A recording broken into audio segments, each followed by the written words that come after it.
बाहरे डहडह खरा से खरार रास्ता कड़े बसिछंती शिक्षक दिने कि 2 दिन नुहे आज को 13 दिन हेब भुवनेश्वर लोयर पीएमजी रे धारणास्थल में निजर हक पाई करुछंती लड़ाई आगरू मध्य धारणा देइथिले विक्षोभ करथिले सरकार कथा भी देइथिले हेले सबु प्रतिश्रुति पानी गार आज पर्यंत शुणुनाहांती सरकार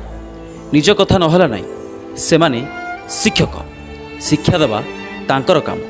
धारणास्थल में सीना 13 दिन बीतीगला हेले एही निकट में घटी बालेश्वर महानगर रेल दुर्घटना 1000 ऊर्ध्व आहत होइथिबा बेले मृत्युवरण करिसेंती 288 जन। ए दुर्घटना रे केवल ओडिशा कहीं कांदुछि सारा भारत आहत मानक पाई दरकार हजार हजार यूनिट रक्त ए खबर पाया परे सेमाने किपरि चुप बसी पारि थांते दुर्घटना परदिन ईश्वर पाखरे तांकर आशु आरोग्य कामना करी दीप जालिले आ आसंता 12 तारिख रे आहत मानक पाई करिवे रक्तदान सतरे शिक्षक माने समाज को सबुबले शिक्षा दे आसुछंती आ तांकर एही शिक्षा सबुबले मने रहिबो हेले सरकार तांको दाबी मानि नेले तांकु आउ मास मास धरी रास्ता कड़े खरारे बसिबाकू पड़िबो नाही कि आंदोलन करबा पई पड़िबो नाही। मो ना बनिता रॉय सुंदरगढ़ जिल्लार कोईडा ब्लॉक रे जन फिजिकली हैंडिकैप जन शिक्षयित्री हेडी मु 2013 चाकरी कला परे बहुत कष्ट जंत्रणा करी आज हम जिते जहाँ कष्ट थिले भी आमर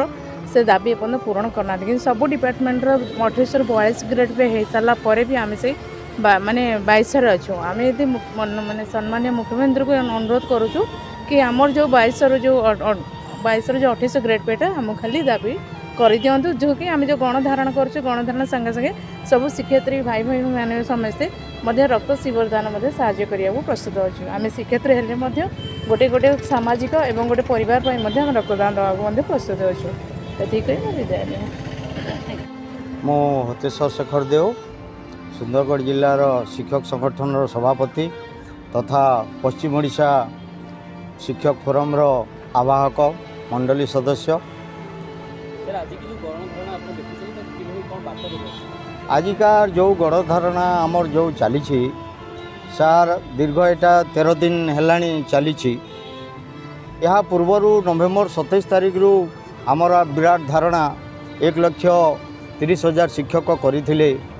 आउ प्रारंभिक स्तर रे हायर कमिटी द्वारा भी यह आलोचना होता किंतु सरकार टालटुल नीति 6 मास बीती जाइथिले भी किछि आमर दाबी प्रति कर्णपात न करिबारु पुणी मिलित शिक्षक मंच यही धारणा आह्वान करिछि।